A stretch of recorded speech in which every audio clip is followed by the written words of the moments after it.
वक्त कराची नार नाज़माबाद के करीब ये सखी हसन पे ये जो ब्रिज बन रहे हैं उसके जो ये बीम है ये उठाए जा रहे हैं और बहुत ही हैवी व्हीकल ये मशीनें इस वक्त इसको उठा रही हैं। और ये दिन 1-2 बजे का टाइम है और बहुत ही देव व्हीकल मशीनें जो है इन ब्रिज के बीम्स को उठा रही हैं। तो ये कराची सखी हसन नार नाज़माबाद का एरिया है और ये कल से लगे हुए हैं इन बीमों को उठा के इन ट्रकों पर रख रहे हैं। बड़ा टेक्निकल काम है और बहुत ही ज़बरदस्त किस्म का। ये ट्रक है जिसके ऊपर ये रखेगा और ये लेके जाएगा, ये ड्राइवर है।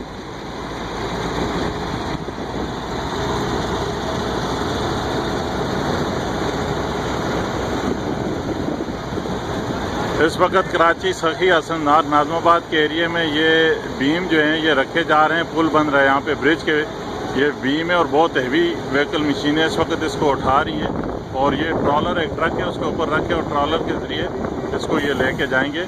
और ये ट्रॉलर है, इसका ट्रक है जो इसके यहाँ पे खड़ा है, तो ये इसको उठा के ले जाएगा।